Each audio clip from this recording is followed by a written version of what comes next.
Esto me ocurrió en el año 2001, con quien en esos años era mi polola y ahora es mi esposa. Recuerdo que era una noche típica del lugar donde vivíamos, el Cerro Placeres en Valparaíso. Caía una garúa muy fina pero tan constante que llegaba a mojar. Debemos haber tenido 16 o 17 años. Yo vivía en un pasaje ahí en Placeres Alto e iba a dejar a mi polola a su casa en la población Las Palmas.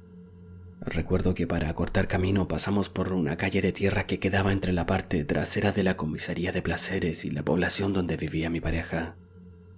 Justo al lado de la comisaría, en la cancha de fútbol, había un carro de completos, pero como eran cerca de las 1 o 1:30 de la madrugada de un día de semana, estaba cerrado. Íbamos pasando por el carro de completos cuando veo que en la parte de atrás del mismo carro había un gato blanco con negro agazapado, haciendo el típico bufido que hacen los gatos cuando están agazapados y quieren defenderse. Miré para ver si era un perro para correrlo y que no atacara al gato y estaba en lo cierto. Entre uno de esos arbustos con flores amarillas que siempre huelen muy mal a menos de 1 metro, se veía lo que a primera vista parecía ser la cabeza de un perro. O sea, para mí estaba claro que era un perro. Para que mi polola se diera cuenta de lo que estaba pasando, le apreté la mano. Ella me miró y yo apuntando con mi boca le dije que el perro iba a atacar al gato. No esperé a que ella me respondiera.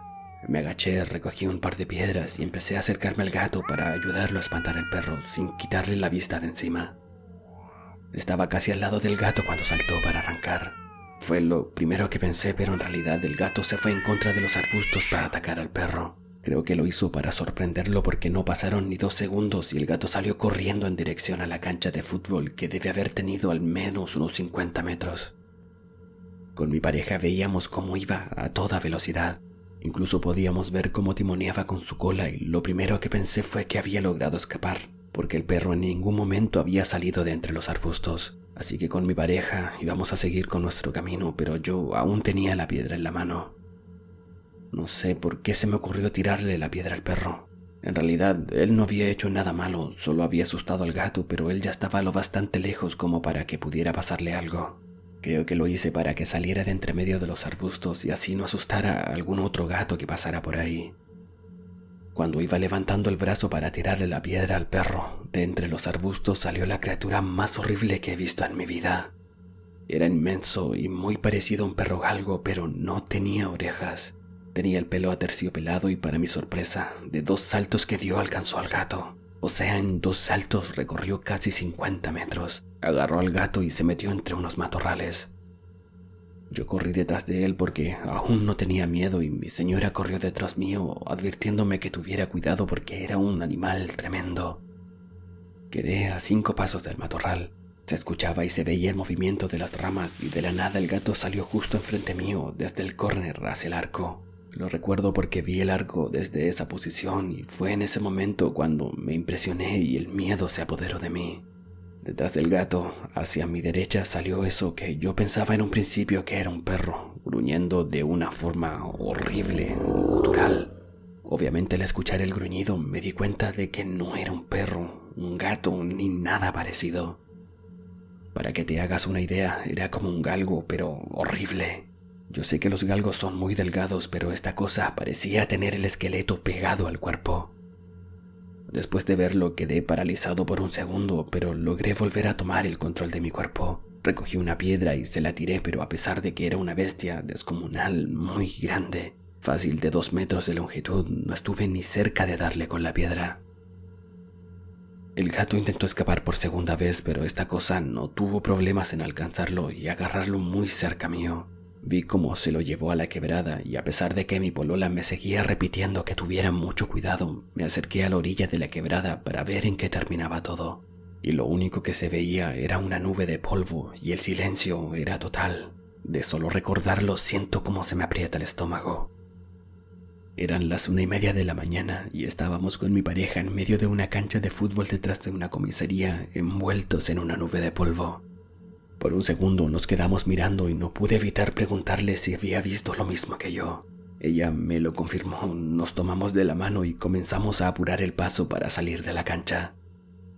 No sé si en algún momento fuimos presa del miedo, pero ni una palabra salió de mi boca. Personalmente sentía que la cancha no se terminaba nunca. Podía ver las luces de la población de mi pareja, pero era como si a cada paso que dábamos la cancha se alargaba un poco. Cuando finalmente logramos salir de la cancha, cruzamos la calle y no sé si para mala o buena suerte, mi polola vivía en el primer bloque, en el primer piso, a un paso de la cancha. Y justo antes de que ella entrara, recuperé el habla y le pregunté qué era lo que ella había visto, que lo describiera y era exactamente igual a lo que yo había visto. Esa es mi increíble historia con el famoso chupacabras. Yo sé que era el chupacabras porque ¿quién más puede haber sido? Otro detalle que olvidé mencionar fue que cuando salimos de la cancha, muertos de miedo, los perros de la población Roisblad recién empezaron a ladrar. De esto se dio cuenta mi pareja porque los perros, mientras todo esto ocurrió, no dejaban de llorar. Esto sucedió en el año 2010 cuando vivía con mi mamá y mi hermana en una caleta que queda a 105 kilómetros al sur de Iquique por la ruta costera. Era una localidad con muy poca gente. Para que te hagas una idea, en esos años las casas no contaban con electricidad y nuestro vecino más cercano estaba a unos 250 metros de distancia. Recuerdo que eran como las 9 de la noche y con mi familia estábamos haciendo sopas de letras solo iluminados por una velita. Hace tan solo una semana nuestra gatita había tenido gatitos y estaba en un cuarto que quedaba como 10 metros en la parte posterior de nuestra casa. Como te decía, estábamos a la luz de las velas haciendo sopas de letras con mi familia cuando escuchamos a muchos perros acercándose a nuestra casa, ladrando y llorando. Afuera de la casa había un jeep que estaba muy pegado a la puerta trasera que daba al patio y el jeep empezó a moverse. Nosotros no veíamos por qué se movía, pero escuchábamos claramente que se movía, mientras los perros no dejaban de ladrar y llorar.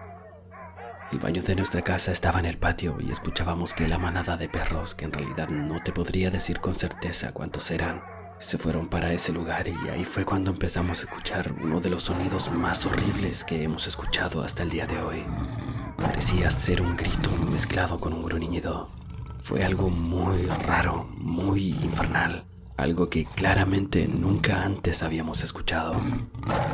Con mi mamá y mi hermana nos mirábamos, pero no sabíamos qué hacer, porque era algo muy sorprendente, pero al mismo tiempo muy tenebroso. Además, imagínate todo esto a la luz de las velas, era tal cual una película de terror. Los perros seguían llorando. Pasaron cerca de 2 minutos y escuchamos a nuestra gatita gritar y fue ahí recién cuando decidimos mirar. Pero al no lograr ver nada, decidimos salir juntas para ver qué estaba pasando. Nunca antes había visto un ser tan horrible.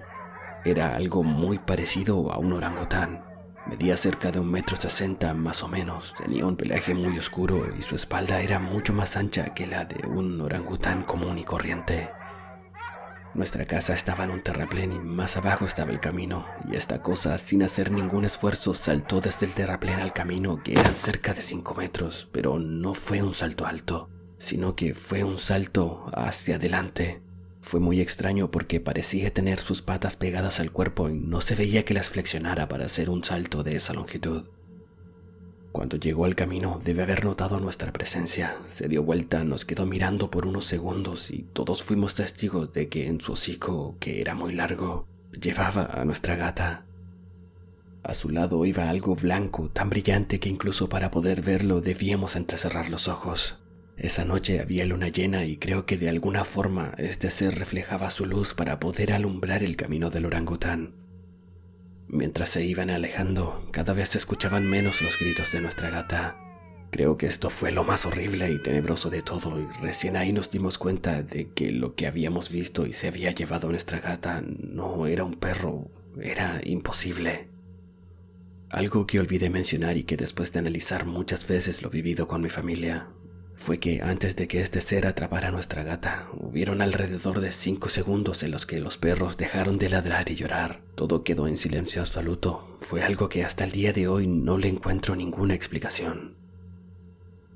Recuerdo también que mi hermana llamó a la policía, a los carabineros del LOA, que eran los que se encontraban más cerca, y les contó que un animal muy extraño se había llevado a nuestra gata.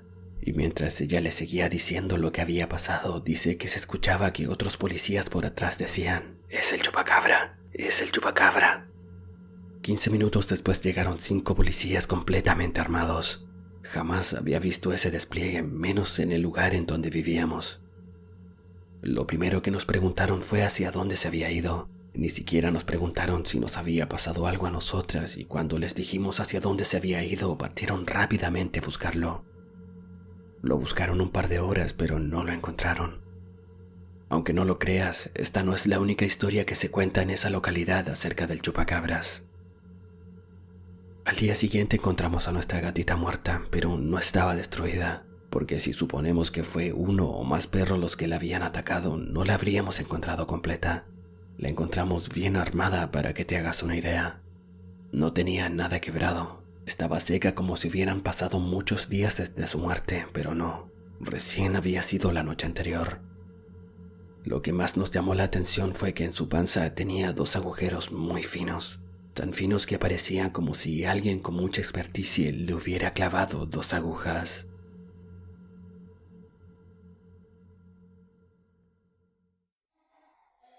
Si llegaste hasta el final del video, te invito a darle me gusta, suscribirte a mi canal y compartirlo con quien creas que pueda gustarle este tipo de contenido. Saludos desde el cementerio.